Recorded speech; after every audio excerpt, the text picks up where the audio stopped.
সবচেয়ে যে জিনিসটা হতাশাজনক, একই ক্যাম্পাসে প্রাইমারি স্কুলও আছে, মাদ্রাসাও আছে। প্রাইমারি স্কুলগুলোতে দুপুরে মিড ডে মিল দেওয়া হচ্ছে, আর ইবতেদায়ী শিক্ষার্থীরা একই মাঠের মধ্যে তারা এগুলো দেখছে।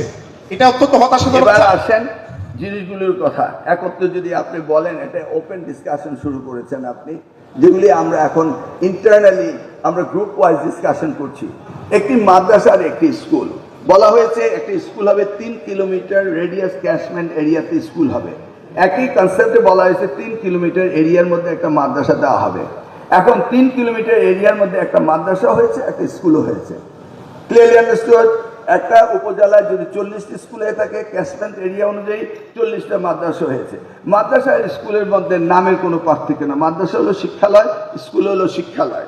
এখন দেখা গেল মাদ্রাসা তো কমন সাবজেক্ট সবকিছু রয়েছে, শুধু স্কুলও কমন সাবজেক্ট রয়েছে, মাদ্রাসায় শুধু 4-5টি Arabic subject. It's a common school, একই জিনিস, বাট মাদ্রাসা হলো more privilege in Arabic certain subject, 4-5টা সাবজেক্ট। এই জন্য আমাদের ওভার স্যাচুরেটেড হয়ে গেছে। অ্যাট দ্য সেম টাইম আগে নিয়ম ছিল 36 শতক জায়গার মধ্যে একটি ইবতেদায়ী মাদ্রাসা করবে, প্রাথমিক অনুমতি নিতে হবে, শিক্ষক থাকতে হবে এবং শিক্ষকদের যোগ্যতা থাকতে হবে। শিক্ষকরাও যেহেতু এটা স্কুলের সাথে সংযুক্ত, মাদ্রাসার সাথে, তারাও NTRC সার্টিফিকেটধারী থাকতে হবে। তারা এই ফর্মুলাটা ফলো করেনি এবং লাস্ট গভর্নমেন্ট এটাকে নিয়ে আসছে 23 শতক জায়গায়, এবং শিক্ষকদের কোয়ালিফিকেশনের কোনো টেস্টের ব্যবস্থা করেনি। তো এইভাবে যদি গভর্নমেন্টের ডিরেগুলেশন না করা হয় তাহলে কি হবে? এটা নিয়ন্ত্রণের বাইরে চলে যাবে। নিয়ন্ত্রণের বাইরে চলে গেলে গভর্নমেন্ট ক্যানট রান। এখন আসুন, প্রায় ইবতেদায়ী এবং প্রাথমিক স্কুলের মধ্যে সমন্বয় সাধন হতে হবে। হঠাৎ করে একজনে 23 শতক জায়গা দিয়ে একটা ঘর করে ইবতেদায়ী মাদ্রাসা করে ফেলল, আনলিস্টেড।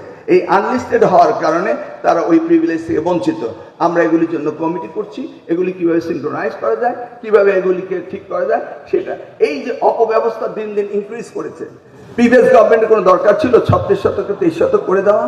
এবং তারা কি ইবতেদায়ী মাদ্রাসা কোয়ালিফিকেশন ডিসকোয়ালিফিকেশনের ব্যাপারে তারা শিক্ষক নিয়োগের কোন রকম নীতিমালা করেছিল? করেনি। যা ইচ্ছে তাই, হোমোজিক্যাল, যা মনে হয়েছে তাই করেছে। তবে